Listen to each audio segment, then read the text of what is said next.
Hello students, we are going to talk about the importance and the relevance of the concept of welfare state in India.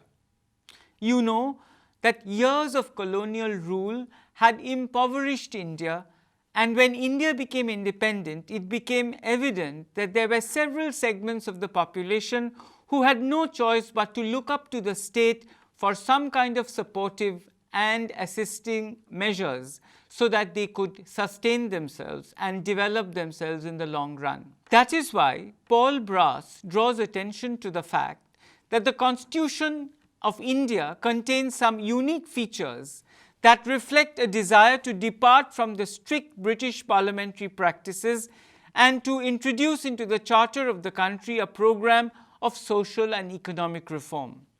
Most notable in this respect is the presence in the Constitution of both the fundamental rights and the directive principles of state policy, a combination of protections for the people against encroachments of state authority, along with directives to the state to introduce specified reforms so that people can exercise these rights meaningfully. So what is the basic thrust of the directive principles of state policies? The main aim is to create social and economic conditions under which all the citizens can lead a good life.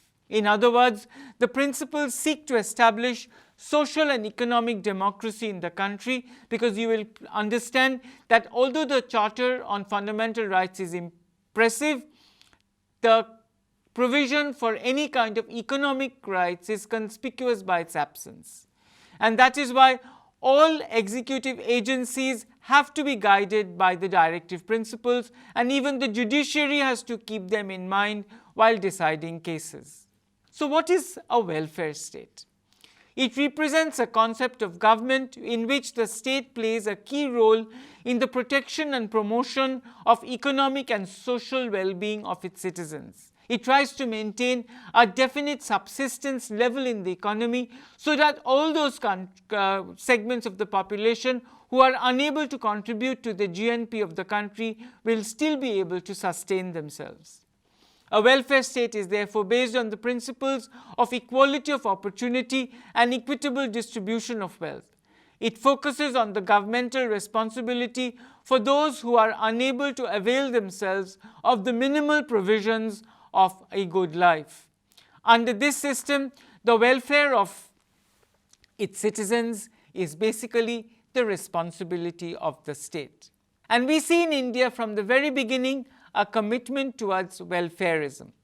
Rudolph and Rudolph comment that the state began its autonomous career in independent India as a creature of Nehruvian socialism. For Nehru, socialism meant using the planned development of an industrial society to eliminate poverty, provide social justice, create a self-reliant economy, and assure national independence and security in world politics.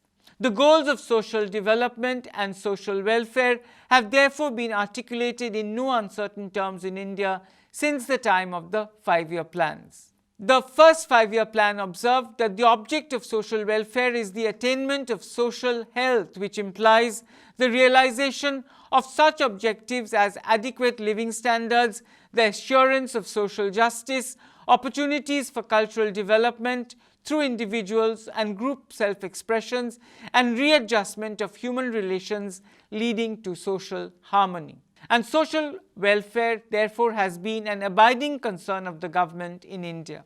Some of the important social problems in the country, like poverty, ignorance, overpopulation, and rural backwardness, are of a general nature, and in varying degrees they are influenced by factors like squalor and bad housing, malnutrition, and physical and mental ill health, neglected childhood, family disorganization, and a low standard of living. For a long time, society has remained apathetic to these conditions, but with the awakening of political consciousness and the enthusiasm of organizations and workers to improve social conditions, there is a possibility of developing programs which could gradually remedy the situation. The economic programs of the 5-year plan will mitigate these problems to some extent, but what is important for us is to keep in mind that the gains of economic development have to be maintained and consolidated by well-conceived and organized social welfare programs spread over the entire country. The second five-year plan pointed out that a lack of trained personnel and organizations devoted to social welfare seems to be a major lacuna, and there is also lack of reliable data pertaining to social problems. Therefore, the second plan clarified that social welfare is concerned with the well-being of the entire community, not only with a particular section of the population which may be handicapped in one way or the other. And the center and the states have to hold hands with each other and approach the whole aspect of welfare in a coordinated fashion. The third five-year plan therefore noted that a variety of welfare services have been developed in recent years through financial support provided by the center and the state governments. A stage has reached in the development of welfare services when, for the better utilization of the available resources and improvement in the quality of the services offered, it is essential that the various government agencies concerned, both at the center and in the states, should achieve a large measure of coordination among themselves.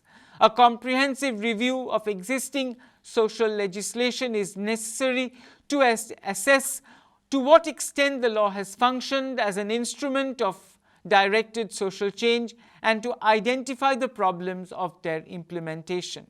Certain difficulties were also highlighted and addressed by the sixth plan. The fourth plan pointed out that encouragement to education and creation of employment opportunities for the marginalized sections of the society would be vital to enable them to access the facilities offered by various governmental schemes and programs of development. The economy was sharply disrupted by the drought of 1979 and a sharp deterioration in our terms of trade brought about by a further steep increase in the price of imported oil in 79 and 80. The deterioration in the balance of payments and the high rate of inflation threatened the stability of the economic system and the possibility of sustained growth. Therefore, during the sixth plan period, successful efforts were made to restore economic stability and to sustain the process of growth and development that had kind of sunk into some kind of a stupor prior to this period. The sixth plan was based on a set of four objectives: growth, modernization, self-reliance, and social justice. The satisfactory implementation of the plan has enhanced India's ability to deal with chronic poverty and underdevelopment. The progress made by the country in the recent years suggests that given clarity of objectives and disciplined management of developmental programs, poverty eradication seems to be an attainable goal. The seventh five-year plan records that there is now fairly convincing evidence that since 1974-75, the Indian economy has moved to a higher growth path. The successful implementation of the sixth five-year plan has been a major contributory factor to this welcome shift in the growth curve.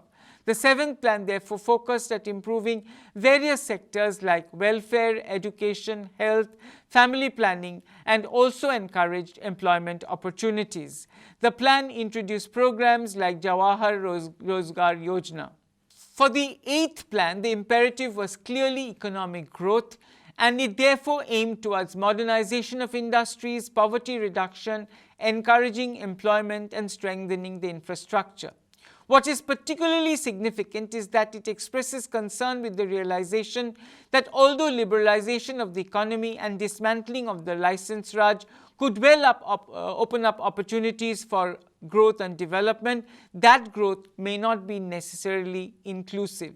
It thus stipulated that although development brings economic gains to society in general, specific measures become necessary to ensure that they reach the disadvantaged and the weaker sections of the population, such as women, children, the disabled, the elderly, and the destitute. Growth must accrue to all, otherwise growth will hardly matter.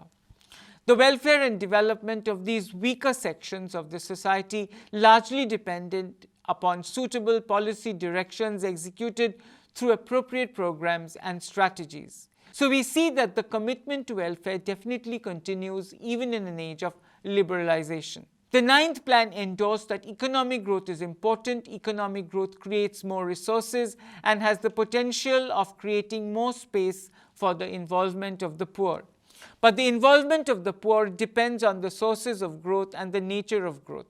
The government recognizes that high growth of incomes is by itself not sufficient to improve the quality of life of the poor, more so because all segments of the population cannot take advantage of the opportunities unleashed by liberalization. Unless all the citizens of the country, and most particularly the poor, have certain basic minimum services, their living conditions cannot improve. These minimum services include, among other things, literacy, education, primary health care, safe drinking water, and nutritional security. The 9th plan lays special emphasis on these 7 basic minimum services and will make all efforts to achieve a minimum level of satisfaction in providing these in partnership with the state governments and the Panchayat Raj institutions. The 9th plan is committed to prepare a national charter for social justice to ensure all-round development of the disadvantaged sections of the society. Clearly, there can be no doubt to the commitment to welfarism on part of the Indian government. Therefore, approach to social welfare in the 9th plan is distinct from earlier plans as it proposes to adopt a threefold strategy: empowering the persons with disabilities, reforming the social deviance, and caring for other disadvantaged sections. And therefore, the 11th plan harps on inclusive growth. In the foreword to the 11th five-year plan, Prime Minister Manmohan Singh observed, India's commitment to planned economic development is a reflection of our society's determination to improve the economic conditions of our people and an affirmation of the role of the government in bringing about this outcome through a variety of social, economic and institutional means. The 11th plan, which was approved by the National Developmental Council on 19 December 2007, reaffirms this commitment. It provides a comprehensive strategy for inclusive development, building on the growing strength of the economy while also addressing weaknesses that have surfaced. So support for social welfare, the commitment to inclusive development are certainly not diluted by liberalization. Over the years, the Government of India has pledged its support for the social welfare of the disadvantaged and weaker segments of the population. This commitment, on the face of it, has not got diluted even in an age of globalization and liberalization, when the focus seems to have stolen somehow by the overwhelming concentration on the growth of commodity production, which is the major thrust and inspiration behind India's new industrial policy. But why does welfarism continue despite the commitment to liberalization? Bordone offers an explanation. In an open pluralist polity, with the slow but growing assertiveness of some of the subordinate groups, the liberal policy changes announced from above cannot acquire durable political legitimacy until and unless some serious attempts are made by the elite in striking downward alliances with some of these groups in the form of trying to work out some minimal social security safety net and extensive public works programs financed by more progressive taxation of income and expenditure and of urban property values, and by devolving real power and accountability to some representative local community institutions. So is welfarism compromised by liberalization? With the inauguration of the liberalizing regime, many suspect that the state is in the process of abandoning many of its earlier roles involving high stateness and reconciling itself to a more withdrawn or restrained actor. As Kothari puts it, by now it seems clear that the concerns of some intellectuals and journalists with respect to growing democratic pressures and demands such as better wages and employment opportunities from the laboring and other classes, and the concerns of foreign investors with respect to the same issues seem to be converging. They are also converging on the need to reduce the role of the state in the affairs of the country and hand over things to the market mechanisms and to increase integration into the world market. There are elements to suggest that the state has eroded from its earlier role. Kothari draws attention to the erosion that the nation-state finds facing today in India. First, there has been underway an erosion of the legitimacy of the state in the eyes of the people, both in respect of its standing in the eyes of those who for long depended on it for their well-being, and in respect of its credibility in the eyes of others, particularly the middle-class professionals and the media. Second, there has taken place over the years mounting challenges to central authority by a whole array of regional movements for both autonomy and separatism, and these have rendered the state an arena of increasing violence and conflicts. Third, there has taken place an erosion of the whole conception of a distinctive and overriding role of the Indian state, both vis-a-vis other loci of power within the country like industry, labor, religion and caste, and external interests like dominant centers of geopolitical and strategic power, international financial institutions, transnational structures of capital and commerce, which has led to a declining emphasis on things like autonomy and self-reliance and a decline in interest in international support for the same.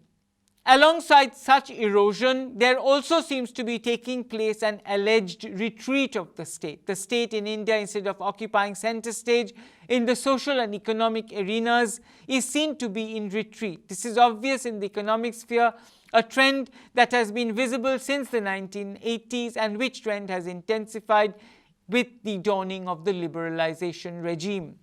But it is also true in social spheres in matters such as providing opportunities to the minorities, the backward classes, tribal communities, women and children, encouraging people's initiatives and indigenous thinking in key areas such as education, environment, health and housing, and generally in matters of implementation and laws of the land for the betterment of the poor and oppressed sections of the society.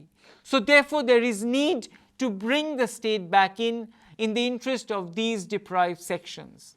Kothari comments, it is only by enhancing the capabilities of the people in terms of their levels of education, health and a non-hazardous environment and sanitation that the poor feel and actually become empowered to carve out an economic future for them.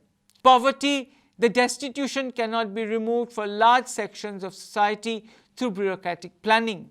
They can only be removed by the poor themselves. For this to happen, they have to become empowered in these social spheres. But it is precisely on these that the state is found to be retreating. Kothari thus points out that there is a marked rise of sub-national consciousness overtaking the earlier kind of nationalism that included diverse regional and cultural identities.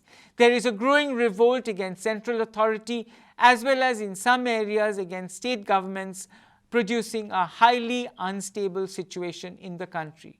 But welfarism is in no way eclipsed by liberalization. Fears and apprehensions about the state abandoning its role in the domain of public welfare in the wake of liberalization was thought to be assuaged by Manmohan Singh in 1997. Programs of social development, anti-poverty programs, education, health and rural housing received particular attention after 1992-1993. We introduced a nationwide scheme to provide school children a free midday meal and to allocate a monthly pension of ₹75 to all persons of the 65 and above living below the poverty line category. Under the Indira Niwas Yojana, 1 million houses were built in 95-96 for the poor in rural areas. The Jawahar Yojana, Employment Assurance Scheme and the Prime Minister's Rozgar Yojana provided all supplementary employment support to vulnerable sections of the population. And it is these vulnerable sections of the population that need to be particularly kept in mind. Therefore, Nair observes a fundamental continuity in the role of the state of India even in the age of liberalization. Who else will take responsibility for these hapless, helpless, disadvantaged sections of the population? It is evident that there has been no withering or shrinking of the state, either subsequent to or as a consequence of liberalization. Rather, there has been a persistent expansion of the state. There has also occurred a marked shift in the approach to economic planning, where the emphasis is now placed on the social sectors in the move forward towards greater inclusiveness. Inclusiveness seems to be the catchword, the buzzword of the present-day governments. The most visible symbol of the expanded commitment to inclusiveness is manifest in such legislations as the FRA and in such schemes as the NREGA, or the National Rural Employment Guarantee Act 2005. But federalism is also an important consideration and consequential for welfarism. The nature of Indian federalism is important for understanding India's welfare regime. While many areas of policy considered with the realm of social policy have fallen within the purview of provincial governments, the main instruments available to the state for accruing resources have been retained at the center. In the early decades, the dynamics of centralization were reinforced by the fact of the same political party being in power in the center and most of the states. This has, however, changed dramatically since the late 70s. Not only are a large number of states ruled by parties which are in opposition at the center, many are also ruled by regional parties. They may be a part of the ruling or opposition alliances at the center or remain outside of both. With this, one sees increasing differences in social policy between provinces, a result of differential resources as well as varying politics, ideologies, and party alliances. And that explains the differential impact of social policy, the same policy, but on divergent states. So social policy making is definitely fraught with dilemmas and problems. The cleavage-based political framework of India has produced a unique political setting in which social policy making becomes a lot more lengthy, complicated, and thorny than in most countries of the advanced Western world. This also explains the striking gap between policy efforts and policy outcomes in India. The Forest Rights Act is an example. It demonstrates that if politics dominates the arena of policy making, it will be no less dominant in the domain of policy implementation also.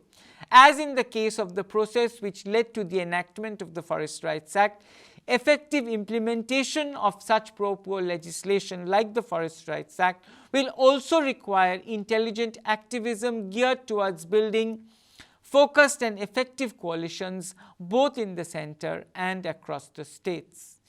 And all this clearly reflects on the need for institutional changes on part of the state.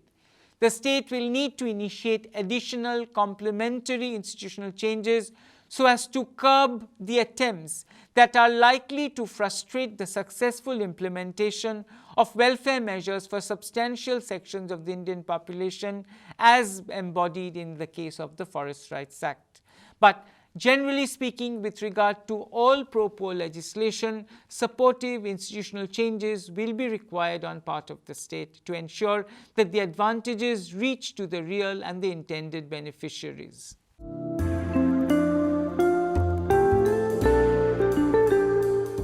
Droz and Sen point out that the success of welfare measures in India is not only dependent on government action but also on that of the general public, which in turn can be particularly important in promoting the positive functions of the government, such as the provision of public services in social security, healthcare, child immunization, primary education, rural infrastructure, and many more such domains.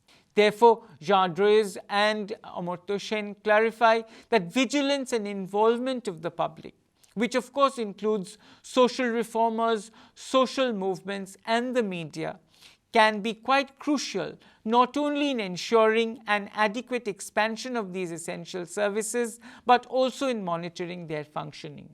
All this will make social welfarism a reality in India, and that will definitely alleviate the problems of the disadvantaged sections which we come across the length and breadth of the country. Thank you.